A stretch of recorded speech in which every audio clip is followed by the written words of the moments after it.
जय श्री राम दोस्तों, मैं केशवर पाल आज फिर एक नई वीडियो के साथ आपके सेवा में हाजिर हुआ हूँ। दोस्तों, आज के वीडियो में हम एक कथा सुनाएंगे।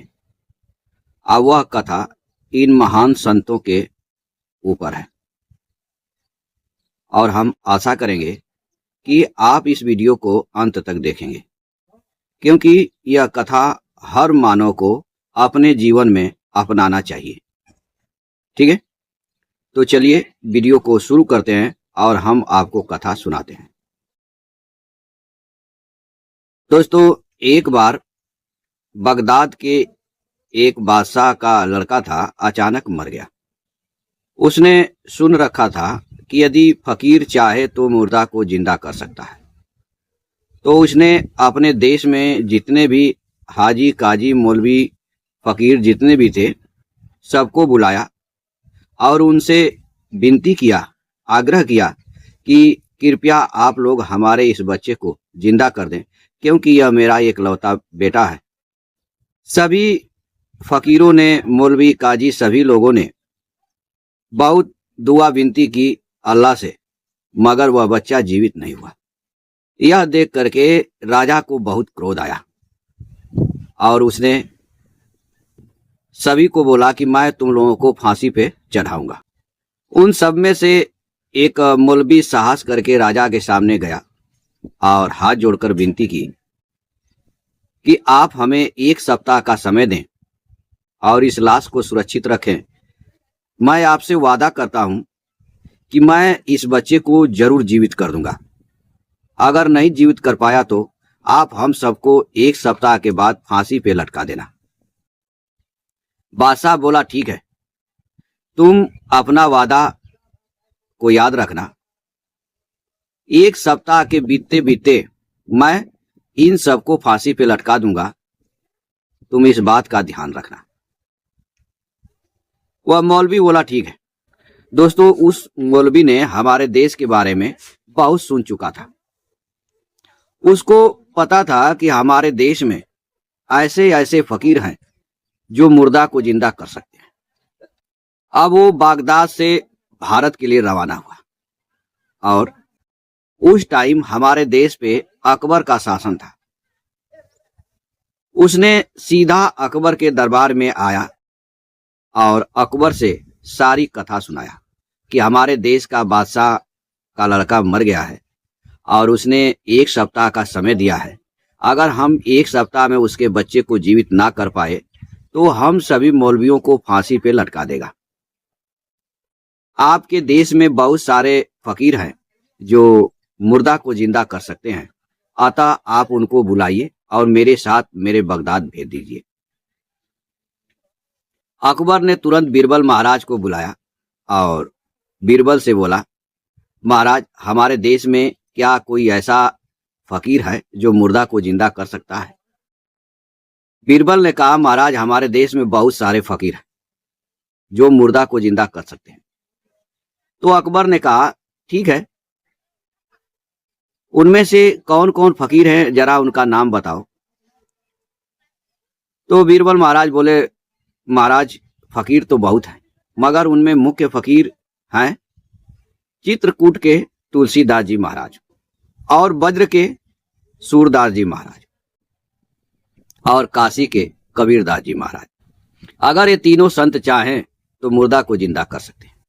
अकबर ने बोला, ठीक है, तुम अभी जाओ और उनको आदेश दो कि यह अकबर का आदेश है कि तुम लोग तत्काल इस मौलवी के साथ बगदाद जाने की तैयारी करो।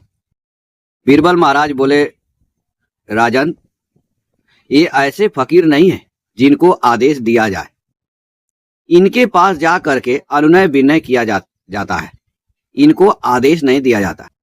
अकबर बोला, ठीक है, तुम इस मौलवी को ले लो और सीधा इन तीनों फकीरों के पास जाओ और इनसे विनती करो कि अकबर ने आपसे विनती किया है कि आप लोग इस मौलवी के साथ बगदाद जाएं और इसके राजा का जो लड़का है उसको जीवित कर दें। बीरबल बोले, ठीक है, मैं इसको लेकर चलता हूं। दोस्तों, कथा को ध्यान से सुनिएगा, कथा बहुत ज्ञानवर्धक है। ठीक है, बीच में कथा को सुन करके छोड़ देंगे तो आप कुछ नहीं समझ पाएंगे।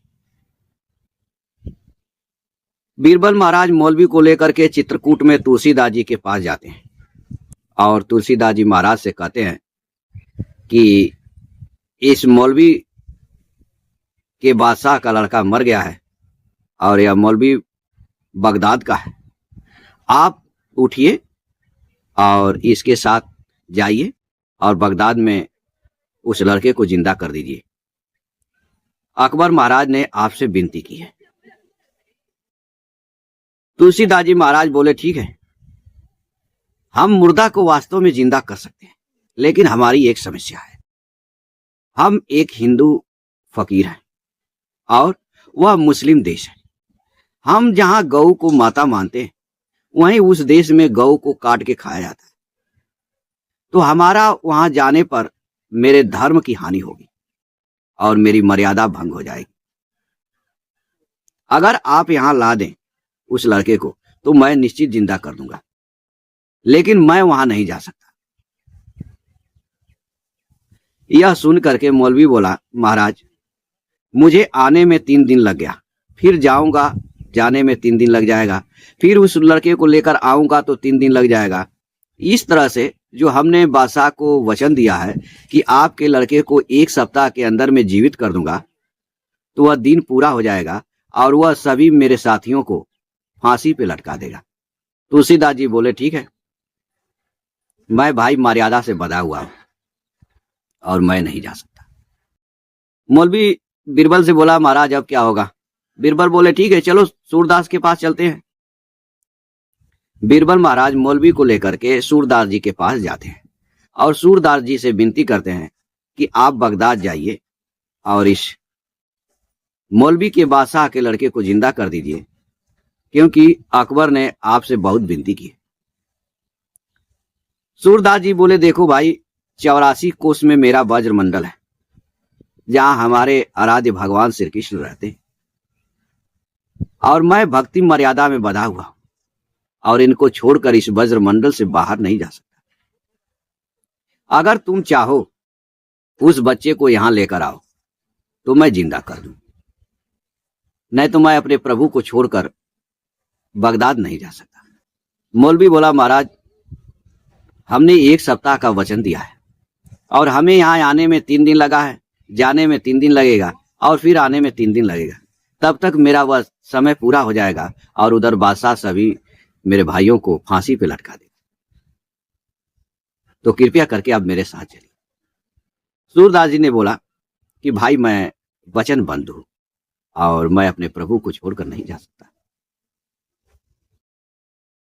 दोस्तों, यह सुनकर के मौलवी बीरबल महाराज से कहता है कि आप चलिए कबीर से महाराज के पास और उनसे ही अन्वय विनय करते हैं, देखते हैं वो क्या कहते हैं। इसके बाद बीरबल महाराज उस मौलवी को लेकर के कबीर साहब के पास आए और बोले, हे महाराज, हमारे बादशाह ने आपसे विनती किया है कि आप इस मौलवी के साथ बगदाद जाएं और इसके लड़के को जिंदा कर दें। और एक विनती और है महाराज, आप न करिएगा नहीं, हम 2 जगह से वापस आ रहे हैं। तो कबीर साहब बोले, कहां से वापस आ रहे हो भाई? क्या किसी और के पास गए थे? आपका काम पूरा नहीं हुआ? बोले, हाँ महाराज, मैं सबसे पहले चित्रकूट में तुलसीदास जी महाराज के पास गया, मगर उन्होंने मेरा कार्य करने से मना कर दिया। बोले कि भाई मैं एक हिंदू संत हूं और तुम्हारा देश जो है मुसलमानी है, जहां हम गौ को माता मानते हैं वहीं पे तुम लोग गौ को मारकर खाते हो। वहां जाने से हमारी मर्यादा भंग होगी, हमारा आचार विचार सब भंग हो जाएगा, हम वहां नहीं जा सकते। तो कवि साहब बोले, फिर आप किसके पास गए? तो उन्होंने कहा कि मैं फिर सूरदास जी के पास गया। तो कबीर साहब बोले, सूरदास जी ने क्या कहा? तो बीरबल महाराज क्या बोलते हैं कि सूरदास जी ने यही कहा महाराज कि मैं 84 कोस के वज्रमंडल को छोड़कर, अपने प्रभु को छोड़कर मैं बाहर नहीं जा सकता। अगर आप इस 84 कोस के अंदर में लाश को लाएं तो मैं जिंदा कर सकता हूं। कबीर साहब मुस्कुराए और बोले ठीक है, हमारे लिए तो हमारा जो ईश्वर है सर्वव्यापी है, सब जगह है। हमारे लिए ना कोई हिंदू है ना कोई मुसलमान है। आप अभी चलिए, मैं आपके साथ चलने के लिए तैयार हूं। दोस्तों, मौलवी कितना खुश हुआ होगा आप इसका अंदाजा लगा सकते हैं। बहुत हर्षित हुआ मौलवी और कबीर साहब को लेकर के बगदाद चला गया। जब कबीर साहब वहां गए तो बादशाह से बोले भाई अपने लड़के को लाओ। बादशाह लड़के को लाकर सुला दिया सामने और कबीर साहब ने बोला दोस्तों, यहां से कथा को बहुत ध्यान से और बहुत विवेक से सुनने की जरूरत है। कबीर साहब ने कहा कि आए लड़के उठ जा कुदरत के हुक्म से। ये जो प्रकृति है दोस्तों, इसके हुक्म से बोल रहे हैं कि ये लड़के उठ जा, मगर वह लड़का नहीं उठा। लोग हैरान हो गए, भाई ये भी फकीर लगता है कि जिंदा नहीं कर पाएगा। फिर कबीर साहब ने दोबारा बोला कि ऐ लड़के उठ जा खुदा के हुक्म से। दोस्तों, आप भी हैरान हो जाएंगे कि उस टाइम भी लड़का नहीं उठा। अब वहां पे जितने लोग थे, जितने मौलवी थे, सभी लोगों के शरीर में चीरो तो मानो खून नहीं है, ऐसी दशा हो गई। अब उन लोगों को ये हो गया कि भाई यह जो फकीर आया ये भी अब जिंदा नहीं कर सकता है और हम लोग अब फांसी पे चढ़ेंगे ही चढ़ेंगे और साथ में ये भी जाएगा, क्योंकि इस बादशाह ने वादा कर रखा है कि मैं सभी फकीरों को फांसी पे चढ़ा दूंगा, तो अब ये भी फांसी पर चढ़ेगा। दोस्तों, कबीर साहब तीसरी बार बोलते हैं कि आए लड़के उठ जा मेरे हुक्म से। दोस्तों, इतना कहते ही वहां एक इतना बड़ा चमत्कार हुआ कि वह लड़का तुरंत उठकर बैठ गया। सारे लोग खुश हो गए और कबीर साहब की जय जयकार करने लगे। मगर उसी समय बादशाह चिल्लाया, ठहर जा काफिर, अभी मैं तेरे सर को तन से जुदा कर दूंगा। और दोस्तों, म्यान से तलवार को खींच लेता है और आ करके कबीर साहब के गर्दन पे तलवार रख देता है।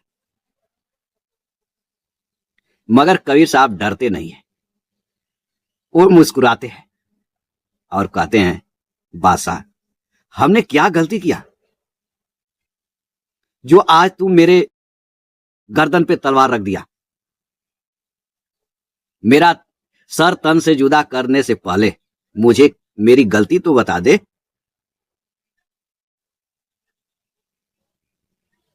तो दोस्तों, बादशाह ने क्या कहा जरा ध्यान से सुनिएगा।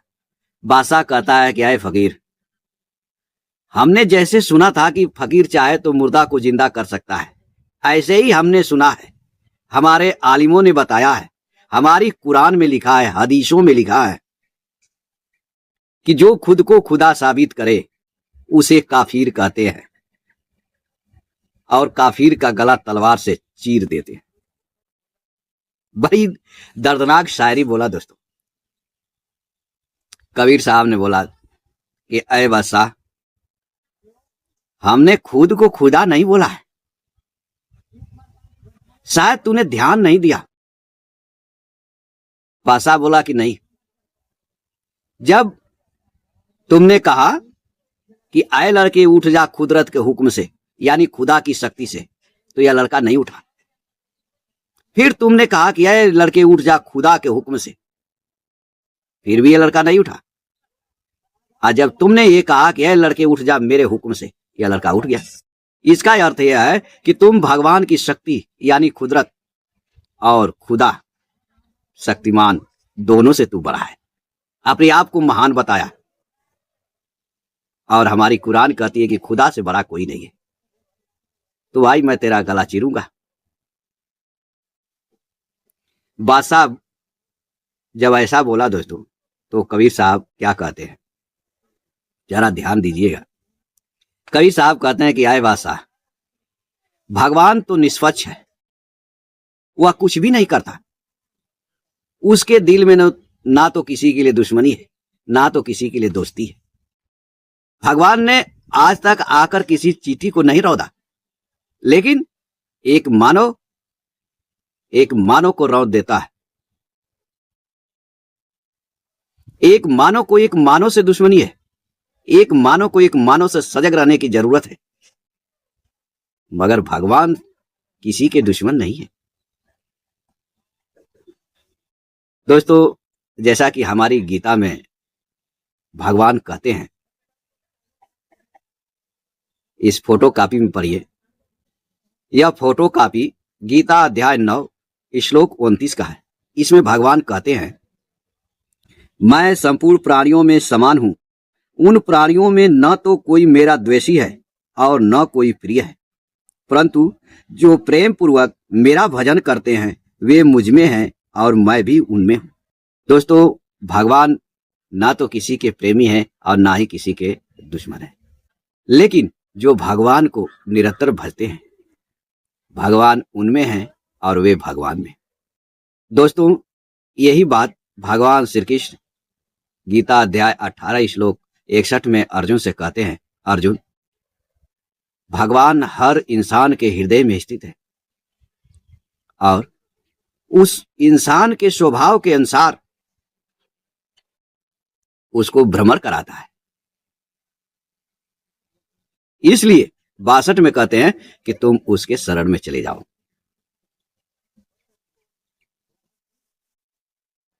जो ऐसे भगवान को जानता है दोस्तों, उसके लिए भगवान इसी गीता अध्याय 9 के 26 श्लोक में कहते हैं, आप इस फोटो कॉपी में पढ़िए, जो भक्त पत्र पुष्प फल जलादि यथा साध्य एवं अन्यास प्राप्त वस्तु को प्रेम पूर्वक मेरे अर्पण करता है, उस मुझ में तल्लीन हुए अंतःकरण वाले भक्त के द्वारा प्रेम पूर्वक दिए हुए उपहार भेंट को मैं खा लेता हूं, अर्थात स्वीकार कर लेता हूं। जो ऐसे भक्त होते हैं दोस्तों, वह भक्त भगवान को जो भी भोग लगाते हैं, भगवान श्रद्धा से खाते। इस प्रकार जब कबीर साहब ने बादशाह को बोला कि बादशाह, भगवान अपने लिए कुछ भी नहीं करते, भगवान तो सदा ही भक्तों के वश में रहते। जब भगवान से भक्त पुकार कर कहता है कि भगवान मेरी लाज रख लो, तो भगवान तुरंत आ जाते। पूरे सनातन सदग्रंथों में दोस्तों, अगर इसी गीता में बात किया जाए तो भगवान का अवतार क्यों होता है? जब अधर्म बढ़ जाता है और दुष्ट भक्तों को परेशान कर देते हैं, तो भगवान आते हैं और दुष्टों को मारकर भक्तों की रक्षा करते हैं।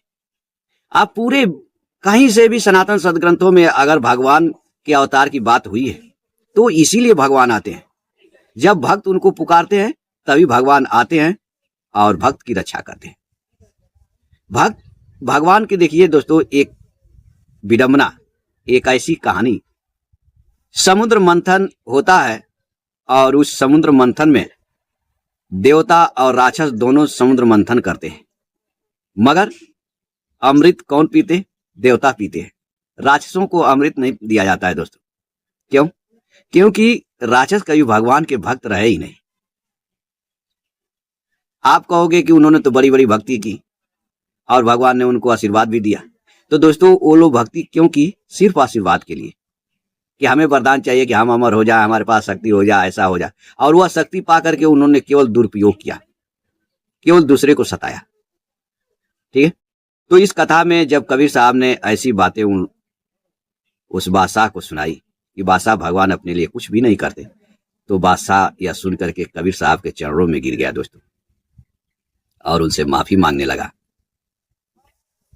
और कहने लगा कि मुझे माफ कर दीजिए, हमने आपको पहचाना नहीं और मुझे किसी भी प्रकार से भगवान के बारे में ज्ञान नहीं। कबीर साहब ने कहा कि जाओ, हम तो सदा ही सबके साथ खुश रहते, तुम्हें माफ कर दिया। दोस्तों, इस कथा को सुन करके कुछ लोगों को यह लगेगा कि हमने इस कथा के माध्यम से सूरदास और तुलसीदास जी की हीनता दिखाई है और कबीरदास जी की महानता दिखाइए। कमेंट भी कर सकते हैं, कुछ लोग कमेंट भी करेंगे कि कबीर भगवान थे इसलिए उन्होंने मुर्दा को जिंदा कर दिया, और कुछ लोग हमारे ऊपर उल्टा सीधा कमेंट भी कर सकते हैं। लेकिन वास्तव में यह कथा समझने की जरूरत है दोस्तों। इस कथा में अकबर न्याय प्रिय राजा है और बीरबल विवेकवान बुद्धिमान है, और तुलसीदास जी महाराज मर्यादा में बंधे हुए हैं, उनके आचार विचार में बंधे हुए हैं कि हम ये खाएंगे ये नहीं खाएंगे। वहीं पे सूरदास जी महाराज भगवान के भक्ति में बंधे हुए हैं कि हम भगवान को छोड़कर कहीं नहीं जाएंगे। लेकिन वहीं पे कबीर साहब, जिनके हृदय में मानवता है, जिनका ईश्वर सर्वव्यापी है, जिनके हृदय में हिंदू मुस्लिम सिख ईसाई जात पात छुआछूत नहीं है, वो अपने ईश्वर को सर्वव्यापी मान करके कहीं पर भी आ सकते हैं और कहीं पर भी जा सकते हैं। उनके सामने मानवता है। याचक की मर्यादा को रखना चाहते हैं कि मेरे सामने जो भी आए मैं उसकी मर्यादा को टूटने ना दूं, और भगवान में दृढ़ विश्वास है कि हम जैसे भक्त की कभी भी भगवान अवहेलना नहीं करेंगे। हम लोगों के मर्यादा का स्वयं रक्षा भगवान करेंगे, और होता यही भी है दोस्तों। भगवान को साथ लेकर कबीर साहब बगदाद जाते हैं और बच्चा जीवित हो जाता है। राजा उनके सामने झुक जाता है, और जितने मौलवी काजी हाजी है सब निर्भय हो जाते हैं, और फिर राम का भजन करते हुए कबीर साहब अपने देश वापस लौट आते हैं। तो इस कथा के माध्यम से हम यही संदेश देना चाहते हैं दोस्तों, और आपसे प्रार्थना भी करते हैं कि जहां तक हो सके छुआछूत जात पात ऊंच नीच का भेदभाव हर किसी को मिटाना चाहिए, और ईश्वर से अटूट प्रेम रखना चाहिए। ईश्वर सर्वव्यापी है, सब जगह है।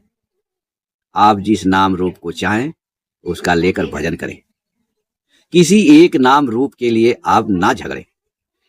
जैसे दोस्तों कोई हिंदी भाषी है तो पानी बोलता है, उसी को कोई अंग्रेजी भाषी है तो वाटर बोल देता है, उसमें कोई फर्क नहीं है।